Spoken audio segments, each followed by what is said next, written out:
امام زرقانی علیہ رحمہ نے حضور کے حسن پر بڑی خوبصورت ایک بات لکھی ہے کہ ایک دن حضور علیہ السلام صحابہ کو فجر کی نماز پڑھائی اور مسجد نبوی سے باہر نکلے. چلتے چلتے مدینہ تو نور سے باہر ہو لیے تو ایک وادی کے قریب سے گزر ہوا تو وہاں ایک قافلے نے پڑاؤ کیا تھا. ان کے خیمے نصب تھے اور ان کے اونٹ باہر بندھے تھے. جب میرے حضور وہاں سے گزرے نا تو حضور کی نگاہیں ایک سرخ رنگ کے اونٹ پہ رک گئی. آقا کریم کو وہ اونٹ پسند آ گیا. یار مقدر اس اونٹ کے جو آقا کو پسند آ گیا. دعا کیا کرو مالک ایسا بنا دے تو تجھے بھی پسند آ جائے, تیرے محبوب کو بھی پسند آ جائے. کیونکہ زندگی تو وہی زندگی ہے نا جس میں محبوب بھی خوش ہو, محبوب کا خدا بھی خوش ہو. بھلا وہ بھی کوئی زندگی ہے جس میں محبوب خدا ہی ناراض ہو. تو حضور نے اہل قافلہ سے پوچھا کہ اونٹ بیچتے بھی ہو؟ انہوں نے بیچنا تھا یا نہیں بیچنا تھا. کہا کتنا سونا آ گیا تو کہا ہاں بیچتے. میرے شیخ پڑھا کرتے ہیں نی میں دل ویچاں میں جگر ویچاں جے پیارا محمد آ جائے.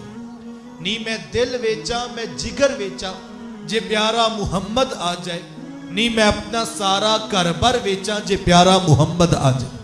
انہوں نے بیچنا تھا یا نہیں بیچنا تھا. حضور نے میٹھے لہجے میں پوچھا کہ اونٹ بیچتے ہو؟ کہا ہاں بیچتے. کتنے کا بیچتے ہو؟ اتنے کا بیچتے. قیمت طے ہوگی.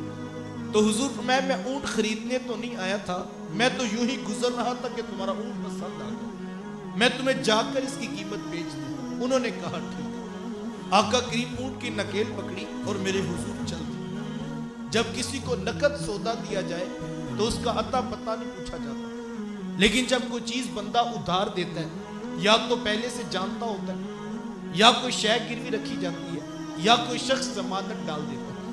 اب حضور سے پہلی ملاقات تھی, جانتے تھے نہیں, پتہ پوچھا کوئی نہیں, شے گروی رکھی کوئی نہیں. حضور بس اتنا کہا کہ میں تمہیں جا کر قیمت بیچ دیتا ہوں. انہوں نے کہا ٹھیک ہے. آقا کریم اونٹ کی نکیل پکڑی اور میرے حضور چل دی. جب تک محبوب نگاہوں کے سامنے رہے وہ ٹکٹکی لگا کے محبوب کی چال ہی دیکھتے رہے.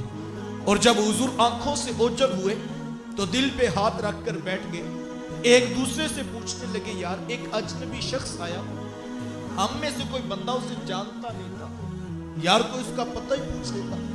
ایک بولا یار ویسے جب بات کرتے تھے نا تو منہ سے پھول جھڑتے تھے, میں تو اسی منظر کو دیکھتا رہ گیا. ایک کہنے لگا اذا تکلم رؤیک النور یخرج من بین ثنایا. کہا جب بات کرتے تھے نا تو سامنے والے دانتوں سے نور کی کرنیں بھی چھن چھن کے نکلتی تھی, میں تو اسی منظر کو دیکھتا رہ گیا. ایک کہنے لگا اذا ضحک یتلال فی الجدر, یار وہ تو جب مسکراتے تھے نا تو سامنے پہاڑوں پر بھی عکس پڑتے تھے, میں تو اسی منظر کو دیکھتا رہ گیا. ایک کہنے لگا میں تو خوبصورت جھیل جیسی آنکھوں میں ہی کھو کے رہ گیا. کیا خوب سجن دیاں اکھیاں نے جویں پر کے سرائیاں رکھیاں نے, آنکھیں کیا کہوں جیسے باب حرم کھلا ہو. کسی نے بازو پکڑا, کہا میاں تو ہم میں بڑا سیانہ تھا, تو ان کا پتہ پوچھ لیتا. وہ کہنے لگا یار میں بھی خمدار زلفیں ہی دیکھتا رہ گیا, مجھے بھی نہ ہوش آیا کہ میں ہی ان کا پتہ پوچھ لوں. تو ہجے میرا یار نہیں ڈٹھا جن ویکھ کے چن شرماوے, ادھی راتی دن چڑھ جاوے جو رخ تو نقاب اٹھاوے, جو نکلے سیر کرن نو سارا گلشن سیس نواوے, جو ہاتھ پھلاں وچ رکھدا ہاتھ پھلاں تو ود جاوے, نین نشیلے مست رسیلے وچ سونا کجل سہاوے, اکھ اگڑے تے انج پیا جاپے جویں میں خانہ گل جاوے. توبہ توبہ حسن سجن دا چال نہ چلی جاوے, بجلی ڈردی لشک نہ مارے متا بید بھی ہو جاوے. علم خدا نے اینا دیتا عقلاں وچ نہ آوے, عقل خدا نے اینی دیتی علماں وچ نہ آوے. کیے جاز نظر وچ ہو دی جو آوے وک جاوے, خلق اودے نے مولی دنیا کوئی ورلائی جان بچاوے. آزم ایڈا سونا ماہی سانو کدرے نظر نہ آوے.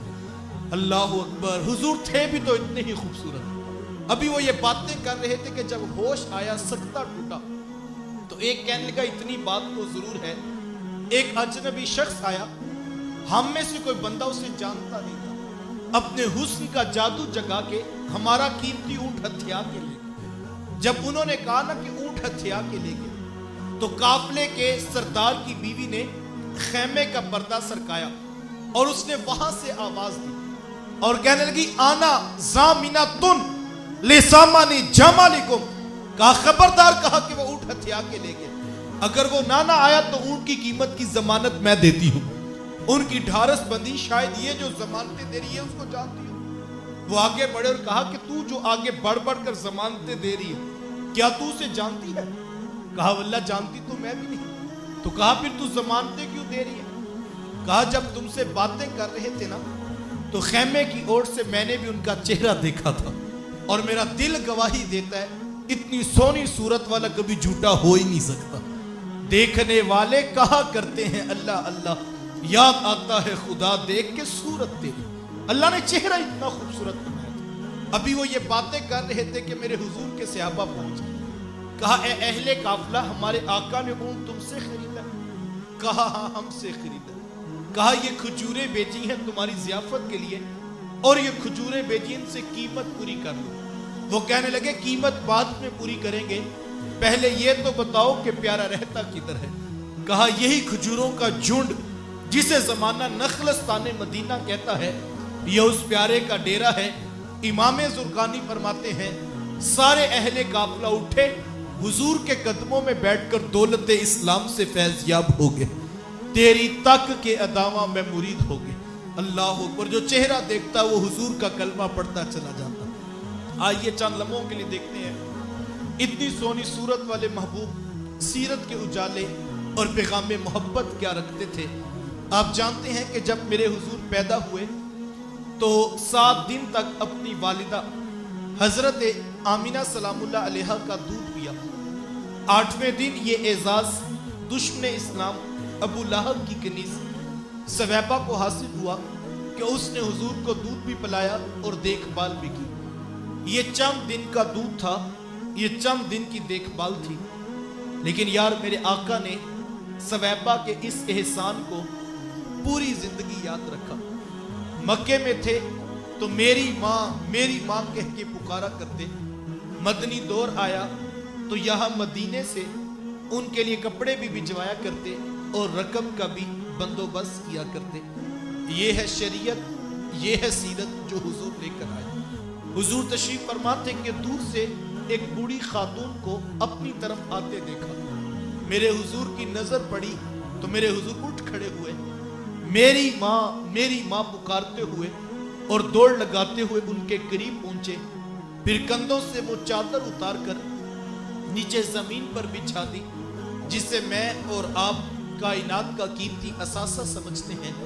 اپنی والدہ کو اس چادر کے اوپر بٹھایا، کان لگا کر گھنٹوں ان کی باتیں سنی، اور جب وہ بوڑھی خاتون اٹھ کر واپس جانے لگی تو کسی نے راوی سے پوچھ لیا کہ یہ آنے والی خوشبخت خاتون کون تھی؟ اللہ کے رسول نے اپنے کندھوں سے چادر اتار کر ان کے قدموں کے نیچے بچھا دی، تو بتانے والے نے بتایا کہ تمہیں نہیں پتا، یہی تو حضور علیہ السلام کی رضائی والدہ حضرت حلیمہ سعدیہ سلام اللہ علیہا ہے۔ یار سگی ماں تو سگی ماں ہے، میرے حضور نے دودھ پلانے والی ماں کو بھی اتنی عزتیں عطا کی ہیں۔ ماں باپ کیا ہوتے ہیں یہ زمانے کو میرے حضور نے بتلایا۔ حضور تشریف فرماتے صحابہ بیٹھے تھے کہ ایک نوجوان حاضر خدمت ہوا، آ کر عرض کرتا ہے کہ حضور میں نے اپنی ماں کو کندھوں پر اٹھا کر اللہ کے گھر کعبہ کا طواف کروایا ہے، تو کیا میں نے اپنی ماں کا حق ادا کر دیا؟ حضور فرمایا کہ تم تو اس کی ایک مسکراہٹ کا بدل بھی نہیں دے سکتے۔ ماں جب مسکراتی ہے تو لگتا ہے جنت کی ساری کلیاں کھل اٹھی، ماں جب بولتی ہے تو لگتا ہے اس کے لہجے میں جبریل بول رہا ہے۔ ماں کے چہرے کی رونق کائنات میں اجالے بھر دیتی ہے، اور ماں کے چہرے کی اداسی کائنات سے روشنیاں چھین لیتی ہے۔ ماں باپ کس قدر اہمیت کے حامل ہیں۔ میرے حضور ایک دن صحابہ کو نماز پڑھانے آئے، تاحت نگاہ صحابہ نے اٹھ کر حضور کا استقبال کیا، محبتوں برا یہ ہجوم محبت دیکھا تو حضور کی آنکھوں میں چھم چھم آنسو برسنے لگے۔ ایک ٹھنڈی آہ بری اور کیا فرمایا، لو ادرکت والدیہ او احدہما، کاش آج میرے ماں باپ بھی زندہ ہوتے یا ان میں سے کوئی ایک ہی زندہ ہوتا۔ بندے نے دکھوں کا دور دیکھا ہو، اللہ بعد میں سہولتیں عطا کر دے تو بندہ یہ آرزو کرتا ہے کاش آج میرے ماں باپ بھی زندہ ہوتے، میرے گھر میں غربت دیکھی تھی، دولت کی ریل پیل بھی دیکھتے، میرے آنگن میں مصیبتیں دیکھی تھی، محبتوں کے کھلے ہوئے گلاب بھی دیکھتے، میری ذلتوں کا دور دیکھا تھا، سر پہ سجی ہوئی عزتوں کی دستار بھی دیکھتے۔ بندہ یہ آرزو کرتا ہے کاش آج میرے ماں باپ بھی میرے ساتھ زندہ ہوتے، لیکن آپ جانتے ہیں کہ حضور ابھی شکوے ماتم میں تھے کہ میرے حضور کے والد کا انتقال ہو گیا۔ 6 سال کی عمر ہے، ابوا کی ریت کا مقام ہے اور 3 نفوس پر مشتمل قافلہ ہے۔ حضرت ام ایمن، حضرت آمینہ سلام اللہ علیہا اور حضور علیہ السلام کہ حضرت آمینہ کو بھی بخار ہو گیا۔ سمجھ گئی کہ میرا یہ بخار جان لیوا ثابت ہوگا۔ ام ایمن کو قریب بلایا، اپنے در یتیم کا ہاتھ ان کے ہاتھ میں دیتے ہوئے فرمایا، ام ایمن میرے اس بیٹے کو بحفاظت امیر قریش عبد المطلب تک پہنچا دینا۔ پھر بیوہ ماں نے اپنے در یتیم کے سر انور پر شفقت و برا ہاتھ رکھا اور کوئی آخری پیار بری باتیں کہنا چاہیں، لیکن ضبط کے سارے بندن ٹوٹ گئے، چھم چھم آنکھوں سے آنسو برسنے لگے۔ آخری لفظ جو کائنات کی عظیم ماں نے کہے وہ کیا تھے؟ کہا بیٹا ہر نئی چیز نے پرانے ہو جانا ہے اور ہر باقی نے فنا ہو جانا ہے۔ میں بھی جا رہی ہوں وذکر باق وولدت طہرا، لیکن میرا ذکر باقی رہے گا اس لیے کہ تیرے جیسا ستھرا بیٹا چھوڑ کے جا رہی ہوں۔ جن ماؤں کے بیٹے اتنے اچھے ہوں ان کے ذکر نہیں مٹا کرتے۔ یہ آخری لفظ کہے کہ حضور کی والدہ کی سانس ٹوٹ گئی۔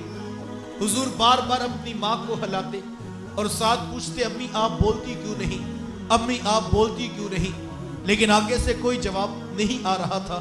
پھر 6 سال کی عمر میں اپنے ننھے نبوت والے ہاتھوں سے کتنے حوصلے سے ماں کی لہد کو کھودا ہوگا، اندر ماں کا جس سے اتھر رکھا، اوپر سے مٹی انڈیل کر آنکھوں سے آنسوں سے چھڑکاؤ کیا اور ام ایمن کے ساتھ چمٹ کر بیٹھ گئے۔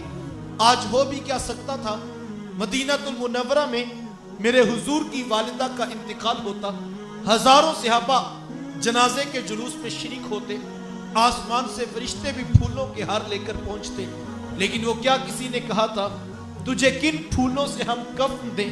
تو جدا ہی ایسے موسموں میں ہوا جب درختوں کے ہاتھ پھولوں سے خالی تھے۔ 2 پھول ہوتے، میرے رسول اپنی ماں کی قبر پہ رکھ کر اپنے دل کو تسلی دے لیتے۔ پیشاب ابی طالب کی گھاٹی بھی آئی، طائف کے بازاروں میں پتھر بھی مارے گئے، گندی اوجریاں جس میں اتھر پہ ڈالی گئی، لیکن آج جب حضور نماز پڑھانے آئے تاحد نگاہ صحابہ نے اٹھ کر حضور کا استقبال کیا۔ محبتوں برا یہ ہجوم دیکھا تو چھم چھم آنکھوں میں آنسو برسنے لگے۔ ایک ٹھنڈی آہ بری اور کیا فرمایا، لو ادرکت والدی او احدہما، کاش آج میرے ماں باپ بھی زندہ ہوتے یا ان میں سے کوئی ایک ہی زندہ ہوتا، پھر میں لوگوں کو نماز عشاء پڑھا رہا ہوتا، اس میں سورہ فاتحہ کی تلاوت کر رہا ہوتا، پھر میری ماں کو میرے ساتھ کوئی کام یاد آ جاتا، وہ دروازے پہ آتی، چلمن سرکاتی، اپنے میٹھے اور پیار بھرے لہجے میں فرماتی، ابنی محمد، میرے بیٹے محمد میری بات تو سنو۔ کہا لوگوں میں نماز کا مصلی چھوڑ کر پہلے ماں کی بات کو سن لیتا۔ زمانے کو عملاً بتایا کہ ماں کا وجود کتنا معتبر ہوتا ہے، ماں باپ کیا ہوتے ہیں، یہ زمانے کو میرے حضور نے بتلایا۔ حضور تشریف فرماتے، صحابہ بیٹھے تھے کہ ایک نوجوان حاضر خدمت ہوا، آ کر عرض کرتا ہے کہ حضور میں جہاد پہ جانا چاہتا ہوں۔ میرے آقا پوچھتے احی والدہ کا، کیا تیرے ماں باپ زندہ ہیں؟ قال نعم، جی حضور زندہ ہیں۔ قال ففیہما فجاہد، فرمایا جاؤ ان کی خدمت کرو، یہی تمہارا جہاد ہے۔ ماں تڑپ رہی ہو، بیٹا جہادی تنظیم کے ساتھ جہاد کرتا پھرے، اللہ کی قسم عرش کا رحمان ناراض۔ باپ کو ضرورت ہے بیٹے کی اور بیٹا تبلیغی گشت میں نکلا ہوا ہے، اللہ کی قسم عرش کا رحمان ناراض۔ ماں باپ بیماری میں تڑپ رہے ہیں اور بیٹے پیر کی چوکھٹ پہ جھاڑو دیتے پھرتے ہیں، اللہ کی قسم عرش کا رحمان ناراض۔ یہ آج کے 2 نمبر اور ڈبے پیر تو حیثیت کیا رکھتے ہیں؟ اگر کوئی شخص ماں باپ کو تڑپتا چھوڑ کر حضور غوث اعظم رضی اللہ تعالیٰ عنہ سے بھی فیض لینا چاہے تو اسے کچھ نہیں مل سکتا۔ پہلی مرشد تو ماں ہے، سب سے بڑا پیر تو تیرے گھر تیرا باپ بیٹھا ہے، ان کی خدمت کر، یہ تیرے لیے جہاد جیسا افضل عمل ہے۔ اور یہ میں نہیں کہہ رہا، یہ اللہ کے رسول فرما رہے ہیں۔ لیکن آج ہم معاشرے کا محاسبہ تو کریں۔ کوئی تحریک کے پیچھے بھاگ رہا ہے، کوئی تنظیم کو بچانے نکلا ہے، کوئی پیر کی چوکھٹ مل کے بیٹھا ہے، تو کوئی یاروں کی ٹولیاں بات کرتا پھرتا ہے، اور کوئی کرکٹ کے میدان کا شاہکار بنا ہے۔ اگر تو ماں باپ اجازت دیتے ہیں دیگر بھائیوں کی خدمت کے لیے موجود ہے، یہ ایک الگ بات ہے، ورنہ ماں باپ کو تڑپتا چھوڑ دیں اور یہ خیال کرتا پھرے کہ میرے لیڈر سے مجھے کچھ ملے گا، کسی چوکھٹ سے کچھ نہیں ملے گا جب تک ساتھ میں ماں باپ راضی نہیں ہوں۔ یار یہ کیسا ستم ہے کہ 60 سال کا بوڑھا باپ صبح کے وقت اٹھ کر جوان بیٹے کی منت کرتا ہے اور کہتا ہے بیٹا آج دکان پہ رش زیادہ ہے، گاہکوں کی بھی بھیڑ ہے اور میری طبیعت کچھ ٹھیک نہیں، تو بیٹا تم ذرا دکان پر وقت زیادہ دینا۔ تو نوجوان آگے سے کیا کہتا ہے؟ کوئی جیتا ہے تو جیے، کوئی مرتا ہے تو مرے، میں نے جمعرات کو دربار پہ ضرور جانا۔ یہ دین کس نے سکھایا؟ یہ اللہ کے رسول کی تعلیمات تو نہیں ہے، اور نہ ہی یہ دربار والوں کی تعلیمات ہے، یہ آج کا خود ساختہ کسی کا فتنہ ہے۔ یار اس سے بڑا ظلم کوئی ہوگا؟ جوان بہنیں فیکٹری میں ملازمت کر کے ماں باپ کا پیٹ پال رہی ہیں اور بیٹا پیر کے عرس پہ پہنچا ہوا ہے، یہ تعلیمات کس نے سکھائی؟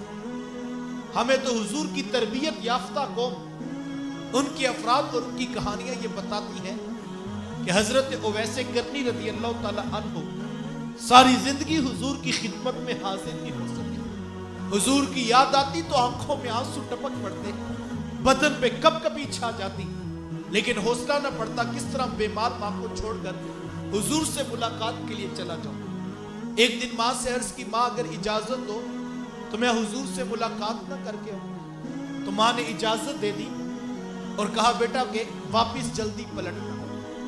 حضرت اویس کرنی رضی اللہ تعالیٰ عنہ شوق و ورفتگی میں تڑپتے ہوئے سفر مکمل کیا، اور جب حضور کے شہر نور میں حاضر ہوئے اور آ کر پوچھا کہ میرے حضور کدھر ہیں، تو بتایا گیا وہ تو کسی سفر پہ تشریف لے گئے۔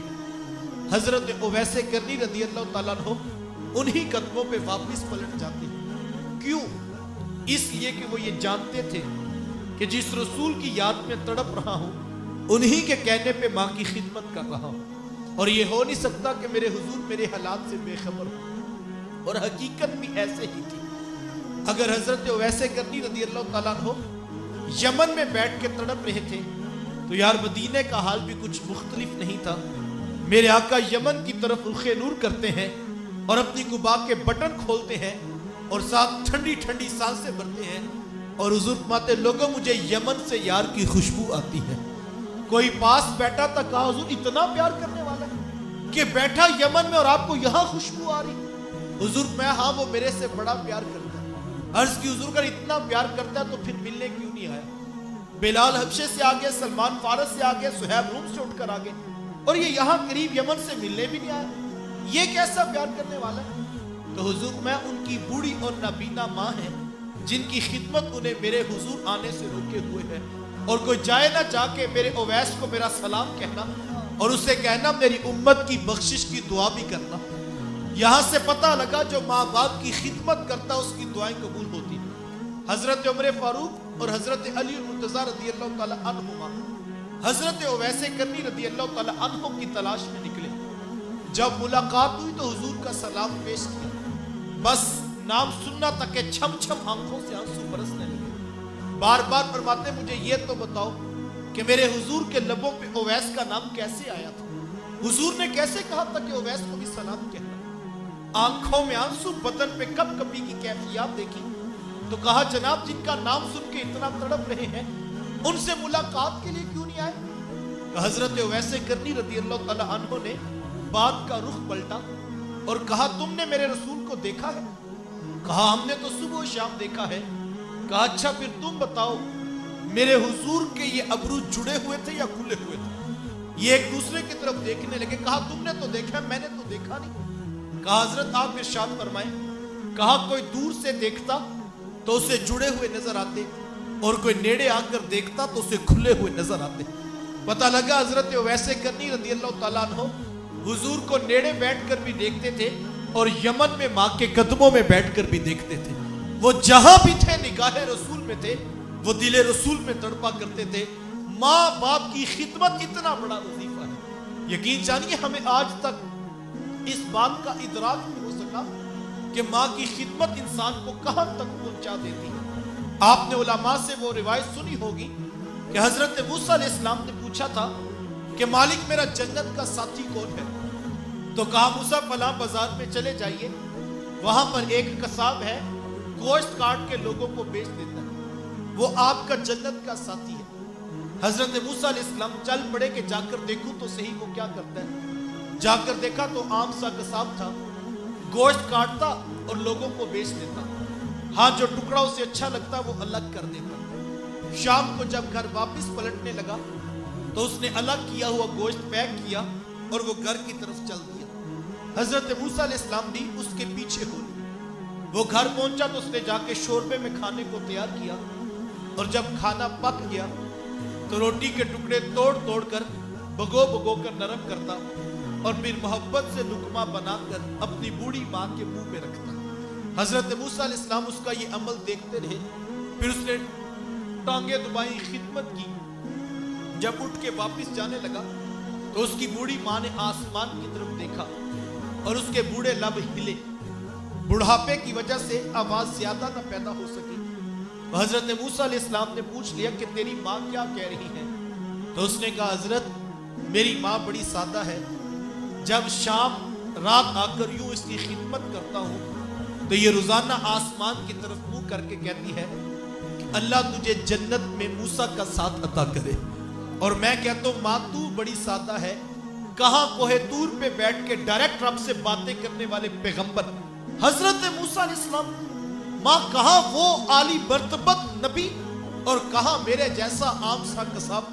ماں یہ تو کوئی جوڑ ہی نہیں بنتا.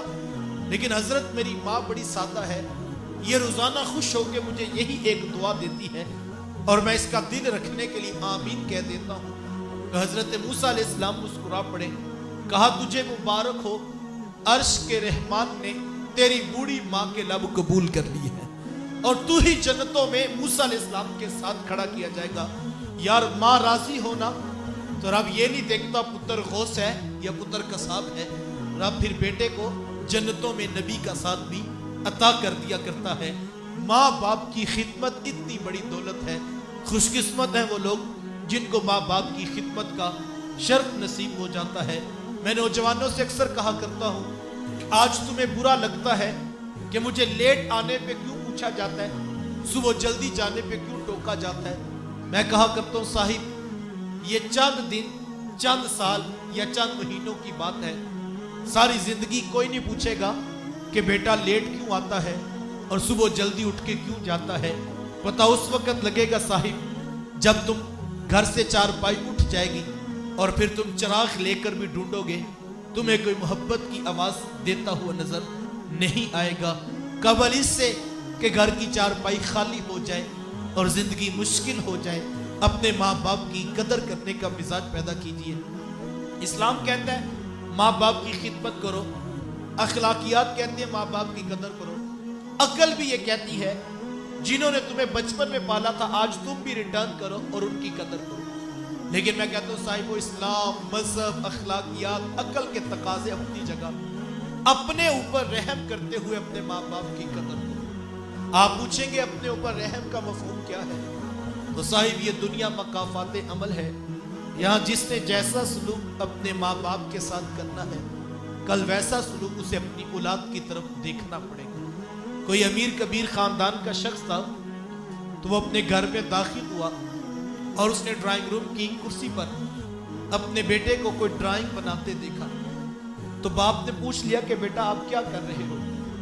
تو اس نے کہا بابا میں اپنے گھر کا نقشہ بنا رہا ہوں. کہا بیٹا تم نے کیا بنایا؟ تو اس نے کہا بابا یہ میرا کمرہ, یہ میری ماں کا کمرہ اور یہ میری بہن کا کمرہ. تو باپ کہنے لگا بیٹا میرا کون سا کمرہ ہے؟ تو اس نے کہا بابا یہ اوپر والا سرونٹ روم, یہ نوکر والا کمرہ, یہ آپ کا کمرہ. تو باپ کہنے لگا بیٹا یہ زیادتی نہیں ہے, تم سب کے بڑے بڑے کمرے اور میرا پیچھے والا نوکر والا اور وہ بھی چھوٹا سا کمرہ.